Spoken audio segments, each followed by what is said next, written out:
j'essaie d'être un peu plus rapide si je peux, parce que voilà, on a mis là-dedans tout ce qui concerne aussi l'image de Billon et notamment ses qualités environnementales en particulier, mais pour l'avenir. Donc protéger et mettre en valeur les espaces naturels, conforter leur connexion pour maintenir la biodiversité, ça c'est le premier objectif à l'intérieur de ce grand axe. Sachant que donc on reprend une carte et les espaces naturels qui sont visuels bien repérés, c'est les 2 tours du Rond. Voilà, et puis le puits Merle en bas. Donc, à ces espaces naturels, alors oui, on n'a pas cité qu'il y a quand même quelques espaces naturels, notamment une zone Natura 2000 qui se trouve au flanc du Turluron, du gros Turluron ici, là. Une zone xérophile, thermophile en fait plutôt. Et également une NIEF, c'est-à-dire une zone naturelle d'intérêt écologique, faunistique, dans la vallée, vers la vallée du Madé. Voilà. Donc sinon, donc, le réseau qu'on ne voit pratiquement pas dans la vie courante, sauf Langot, qui est finalement assez important et qui détermine toute une série de ripisylves importantes, parfois très sauvages d'ailleurs. On va les voir sur la diapositive suivante.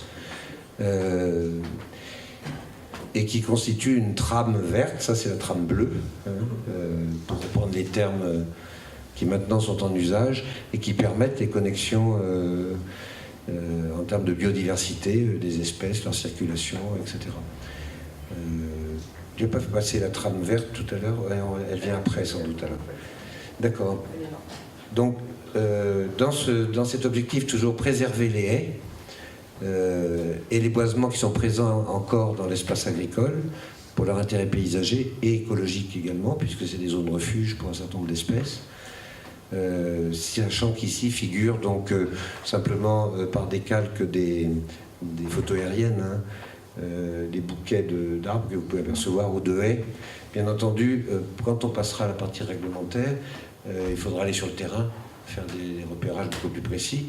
D'autre part, on n'empêchera jamais, la meilleure façon d'inciter à les protéger, c'est plus la pédagogie que le règlement, bien entendu.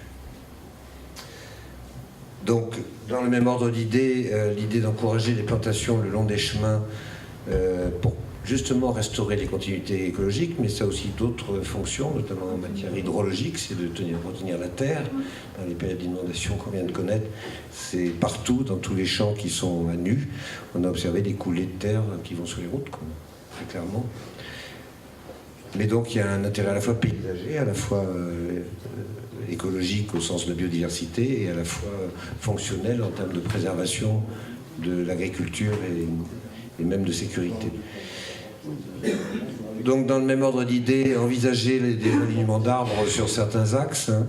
Donc on a dessiné ici les axes principaux sur lesquels il n'y a pas d'arbres en effet. Ça ne veut pas dire que le PLU prévoit ou rendra obligatoire de mettre des arbres, ça veut dire qu'on va l'envisager dans le cadre de la deuxième partie de la construction du PLU.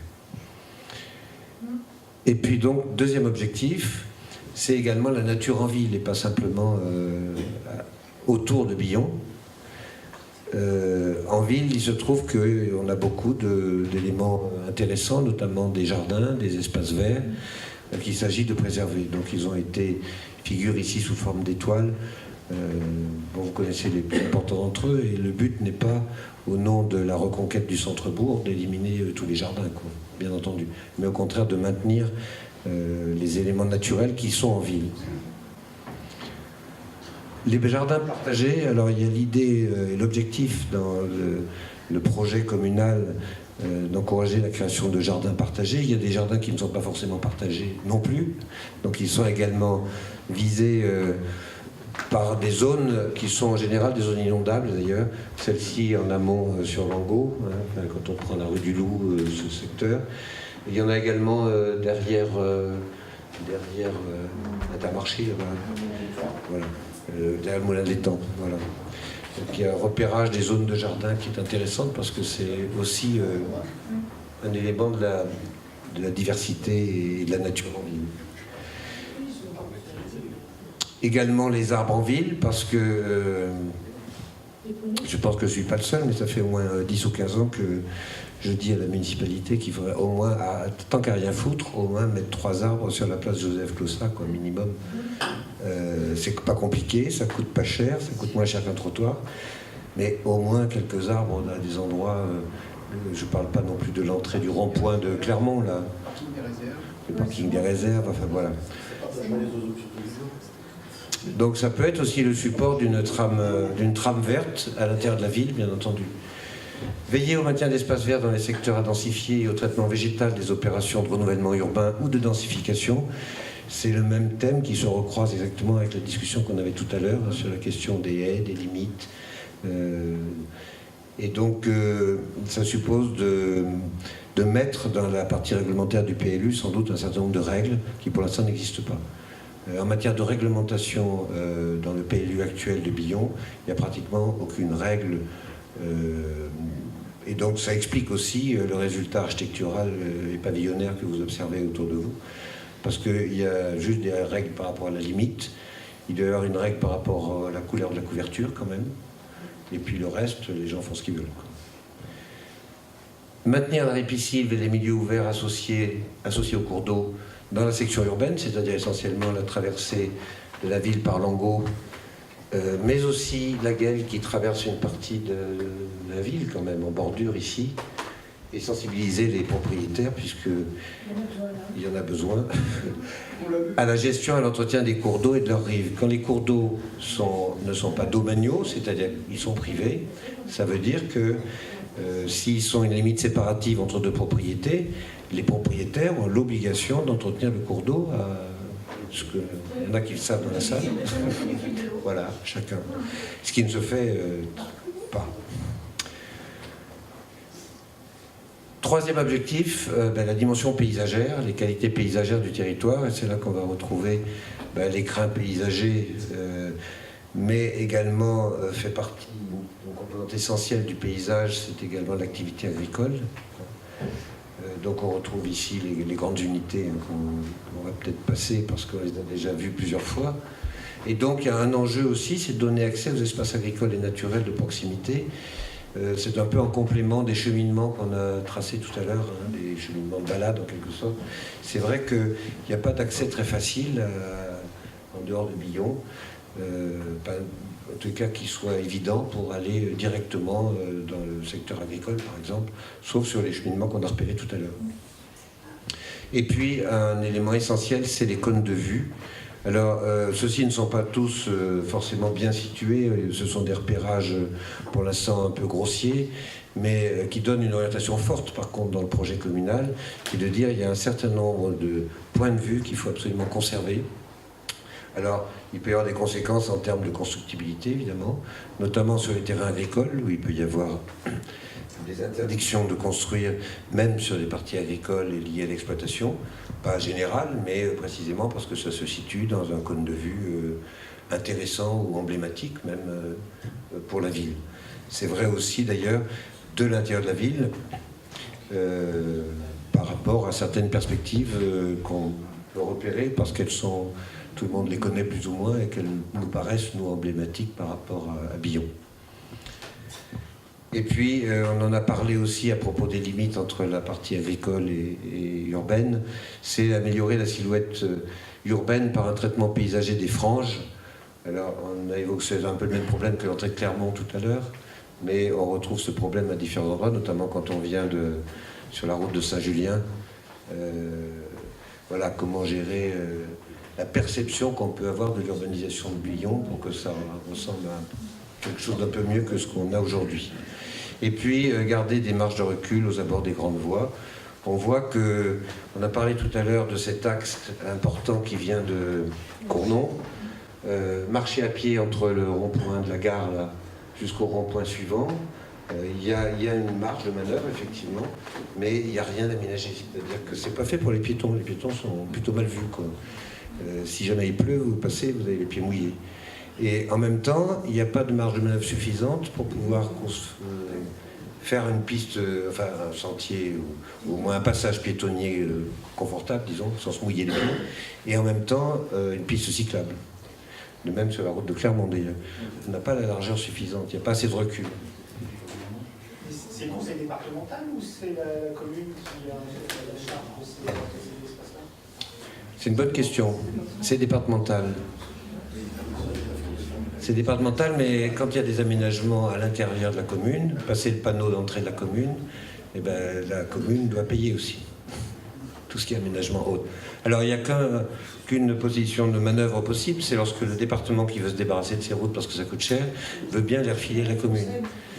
Et à ce moment-là, on peut négocier avec le département qu'il fasse des travaux, que sinon il ne ferait pas, d'aménagement de la voirie. Juste une petite précision, c'est la route qui est départementale dans les traversées. Les aménagements à partir du trottoir restent à la commune. Oui, je crois que c'est ça la règle. Voilà, c'est ça.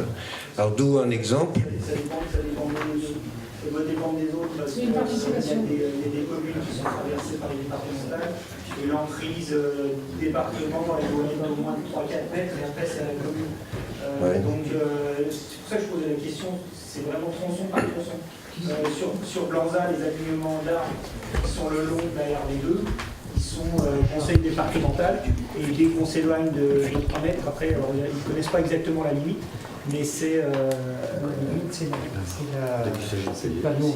Non, mais au bord de la RD2, les alignements sur 2-3 mètres, c'est peut-être même plus, c'est charge du conseil départemental. Pourtant, c'est en traversée d'agglomération de commune. De toute façon, il faudra qu'on vérifie ces règles. À un moment ou à un autre. Je ne connais pas la situation exacte. Hier soir, et c'est ce qu'on nous a expliqué. C'est pour ça que me fait même pas malin de le dire. Ah ben, ça rend intelligent quand même. Bon, requalifier les zones d'activité, mais ça on en a déjà parlé, mais donc dans ce cadre-là, enfin, pour atteindre cet objectif-là, ben, c'est évidemment également un des objectifs, enfin pour atteindre l'axe. Recomposer les faubourgs, restructurer les îlots dégradés, requalifier les espaces publics.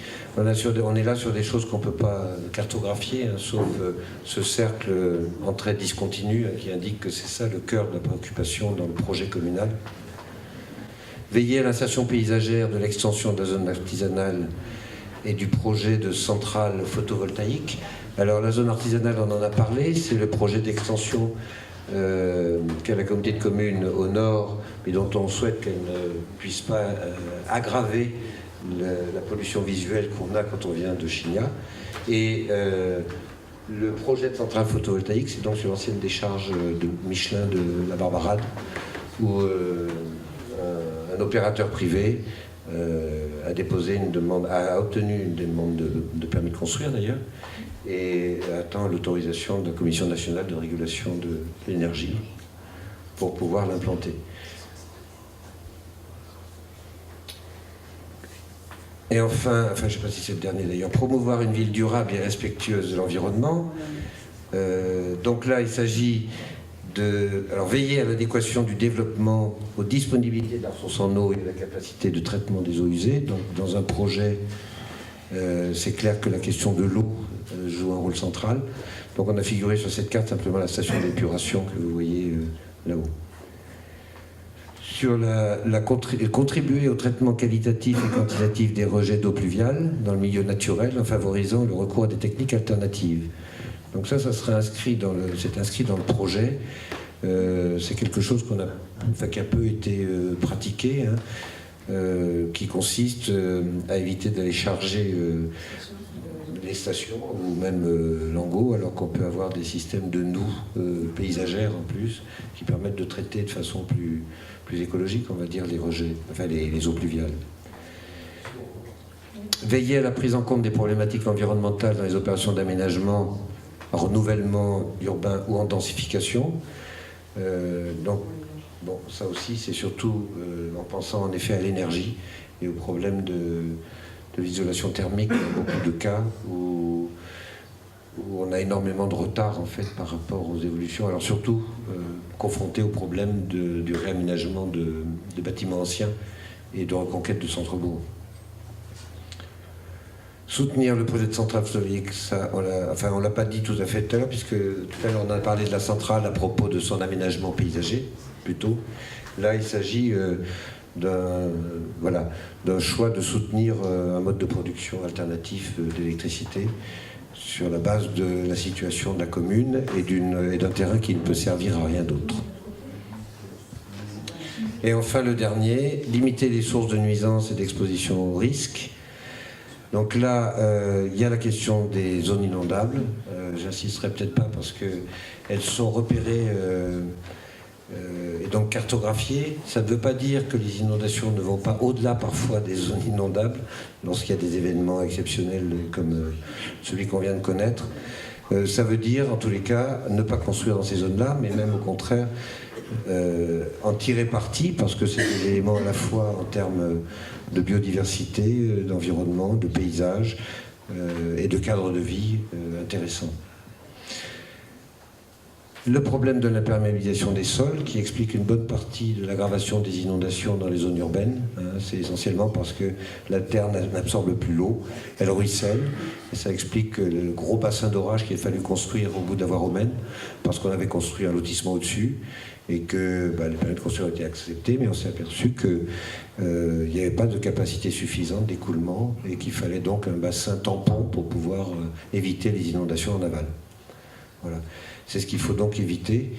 De même, alors, autre nuisance, puisqu'on est dans le chapitre des nuisances, finalement, c'est celui de la circulation automobile.